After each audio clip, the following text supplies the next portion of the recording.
9 ಜನ ಮಂತ್ರಿಗಳು ಜೈಲಿಗೆ ಹೋಗಿರೋದು, 9 ಜನ ಮಂತ್ರಿ ಜೈಲಿಗೆ ಹೋಗಿರೋದು. ಮಾನ್ಯ ಯಡಿಯೂರಪ್ಪ ವಿಜಯದವರೇ, ದಯಮಾಡಿ ಇದೆಲ್ಲ ಅರ್ಥ ಮಾಡ್ಕೊಳ್ಬೇಕು.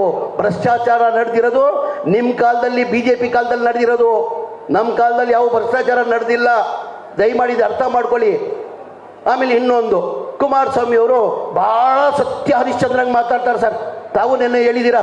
ನಾನು ಕುಮಾರಸ್ವಾಮಿಗೆ ಮಾಧ್ಯಮ ಮುಖಾಂತರ ಜನಗಳು ಮುಂದೆ ರಾಮನಗರಲ್ಲಿ ಒಂದು ಸವಾಲನ್ನು ಕೇಳಕ್ಕೆ ಬಯಸ್ತಾ ಇದ್ದೀನಿ.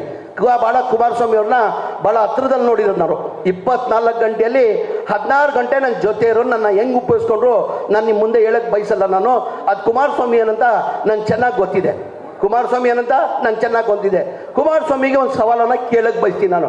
ಇವತ್ತು ಕುಮಾರಸ್ವಾಮಿ ನಾನು ಭಾಳ ಸತ್ಯ ಹರಿಶ್ಚಂದ್ರ ಅಂತ ಮಾತಾಡ್ತಾರಲ್ಲ ಸ್ವಾಮಿ. ಇವತ್ತು ಡಿ ಕೆ ಶಿವಕುಮಾರ್ ಸಾಹೇಬ್ರೆ, ಕುಮಾರಸ್ವಾಮಿ ಅವರು ಭಾಳ ಸತ್ಯ ಹರಿಶ್ಚಂದ್ರ ಅಂತ ಮಾತಾಡ್ತಾರೆ ಸರ್. ಇವತ್ತು ಕುಮಾರಸ್ವಾಮಿಗೆ ನಾನು ರಾಮನಗರಲ್ಲಿ ಒಂದು ಸವಾಲು ಸರ್. 2004 ಅವ್ರು ಅಫಿಡವಿಟಲ್ಲಿ ಕೊಟ್ಟಿರೋದು ಎಷ್ಟು ಘೋಷಣೆ ಮಾಡಿದ್ದಾರೆ. ಇವತ್ತು ಅಫಿಡವಿಟ್ 23 ಎಷ್ಟಿದೆ ಅಂತ ಅವ್ರು ಹೇಳ್ಬೇಕಾಗ್ತದೆ. 2004 ಇನ್ಕಮ್ ಟ್ಯಾಕ್ಸ್ ನಿಲ್ ಪೇವರ್ ಇವತ್ತೆಷ್ಟಿದೆ? 1800 ಕೋಟಿ ತೋರಿಸ್ಕೊಂಡಿದೆ. ಕುಮಾರಸ್ವಾಮಿ ಅವರೇ, ಎಲ್ಲಿಂದ ಬಂತು ನೀವು ರೈತರ ಮಕ್ಕಳು? ಎಲ್ಲಿಂದ ಬಂತು ಸ್ವಾಮಿ? ಮಾತಾಡ್ರೆ ಡಿ ಕೆ ಶಿವಕುಮಾರ್, ಮಾತಾಡ್ರೆ ಸುರೇಶ್ ಅವರು. ನಿಮ್ಗೆ ಎಲ್ಲಿಂದ ಬಂತು ಸ್ವಾಮಿ? ಯಾರು ಕೊಟ್ಟರು ನಿಮ್ಗೆ ದುಡ್ಡು? ಎಲ್ಲಿಂದ ಬಂತು? 1800 ಕೋಟಿ ಇವತ್ತು ಡಿಕ್ಲೇರ್ ಮಾಡ್ಕೊಂಡಿದ್ದೀರಾ? ನಂದು ನೋಡಿ, ಆ ಕಾಲದಲ್ಲಿ ನಾನು ಏನು ಡಿಕ್ಲೇರ್ ಮಾಡ್ಕೊಂಡಿದ್ದೀನಿ, ಇವತ್ತು ಅಷ್ಟಿಗೆ ಇದೆ. ಒಂದು ಮನೆ ಬಿಟ್ಟು ಏನಿಲ್ಲ. ಕುಮಾರಸ್ವಾಮಿ ಅವರೇ, ನೀವೇನೇನು ಮಾಡ್ಕೊಂಡಿದ್ದೀರಾ, ಹೆಂಗೆ ಇದು ಮಾಡ್ಕೊಂಡಿದ್ದೀರಾ ಎಲ್ಲ ನನ್ಗೆ ಚೆನ್ನಾಗಿ ಗೊತ್ತಿದೆ. ಈ ಜನಗಳಿಗೆ ಉತ್ತರ ಕೊಡಬೇಕಾಗ್ತದೆ.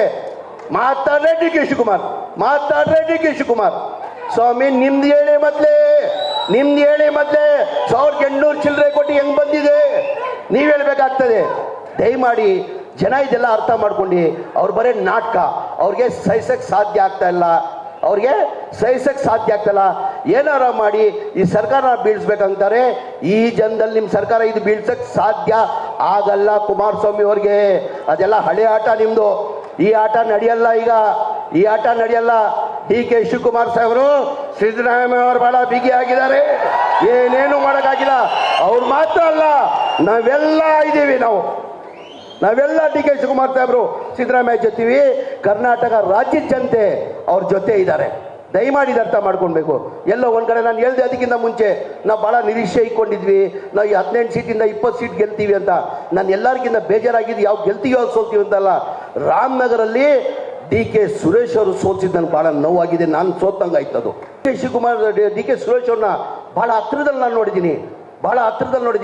ನನ್ನ ಅನಿಸಿಕೆ ಇಡೀ ದೇಶದಲ್ಲಿ ಯಾರನ್ನ MP ಹಗಲು ರಾತ್ರಿ ಯಾರನ್ನ ಕೆಲಸ ಮಾಡ್ತಾರಂದ್ರೆ ಒಬ್ಬನೇ ವ್ಯಕ್ತಿ ಇದ್ದಿದ್ದು ಡಿ ಕೆ ಸುರೇಶ್ ಅವರು. ಇವತ್ತು ತಾವು ಏಕೆ ಮಾಡ್ಕೊಂಡಿದ್ದೀರಾ? ಎಲ್ಲಿದ್ದಾರೆ ಸ್ವಾಮಿ ಅವರು? ಎಲ್ಲಿದ್ದಾರೆ ನೋಡಕ್ಕೆ ಸಾಧ್ಯನಾ? ಯಾವುದಾರ ಒಂದು ತಾಲೂಕಿಗೆ ಹೇಳ್ತಾ ಇದ್ರು, ಬಾಲಣ್ಣ, ಪುಟ್ಟಣ್ಣ ಅವರು, ಭಾಳ ಜನ MLA ರಾಜಣ್ಣ ಅವರೆಲ್ಲ ಯಾವಾಗಲೂ ಹೇಳ್ತಾರೆ, ಸರ್ ಏನು ಸರ್ MP ಸರ್, ಅವ್ನಿಗೆ ಒಂದು ದಿನ ರೆಸ್ಟ್ ಆದರೂ ಬೇಡ ಸರ್. ಸಂಡೇ ಆದರೂ ಅಧಿಕಾರಿಗಳು ಸಂಡೇ ಆದರೂ ರೆಸ್ಟ್ ಮಾಡ್ತಾರೆ ಸರ್. ಪಾಪ ಇವನಿಗೆ ಸಂಡೇನೂ ರೆಸ್ಟ್ ಇಲ್ಲ. ಯಾವುದನ್ನ ಒಂದು ತಾಲೂಕನ್ನ ಹಾಕ್ಕೊಂಡು ಬೆಳಗಿಂದ ಸಂಜೆವರೆಗೂ 9 ಗಂಟೆ ಹೊಟ್ಟರೆ ರಾತ್ರಿ 9 ಗಂಟೆಗೆ ಮನೆಗೆ ಹೋಗ್ತಾರೆ ಸರ್. ನಮಗೆಲ್ಲ ಕಾಟ ಕೊಡ್ತಾವ್ರು ಸರ್ ಅಂದರು. ಅಂಥ ಕೆಲಸ ಅವ್ರು ಮಾಡೋರನ್ನ ತಾವು ಇವತ್ತು ಸೋಲ್ಸಿದ್ದೀರಾ. ಇವತ್ತು ಆಯಿತು, ಆಯ್ಕೆ ಮಾಡ್ಕೊಂಡಿದ್ದೀರಲ್ಲ. ಎಷ್ಟು ದಿನ ಎಷ್ಟು ಸತಿ ನೋಡಿದ್ದೀರಪ್ಪ ಅವನ್ನ? ಎಷ್ಟು ಸತಿ ನೋಡಿದ್ದೀರಾ?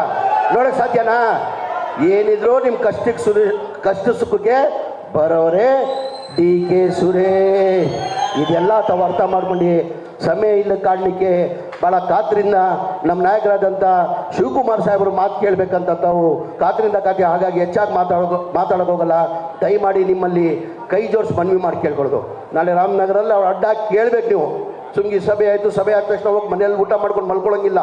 ನಾಳೆ ಕೇಳಬೇಕು ಅವ್ರನ್ನ ಬಂದು, ಯಾವ ಕಾರಣಕ್ಕೆ ನೀವು ಇಲ್ಲಿ ಬಂದಿದ್ದೀರಾ, ಯಾವ ಕಾರಣಕ್ಕೆ ತಾವು ಪಾದಯಾತ್ರೆ ಮಾಡ್ತಾ ಇದ್ದೀರಾ, ಏನು ಸಿದ್ದರಾಮಯ್ಯ ಅವ್ರ ಪಾತ್ರ ಇದೆ ಅಲ್ಲಿ ಹೇಳಿ ಅಂತ ಹೇಳ್ಬಿಟ್ಟು ತಾವು ಅಡ್ಡ ಆಗಬೇಕಂತ ಮಾತನ್ನು ಹೇಳಿ ನನ್ನ 2 ಮಾತಾಡೋಕೆ ಅವಕಾಶ ಕೊಟ್ಟಿದ್ದು ನಾನು ಮಾತು ಮುಗಿಸ್ತೀನಿ. ಜೈ ಹಿಂದ್, ಜೈ ಕರ್ನಾಟಕ, ಜೈ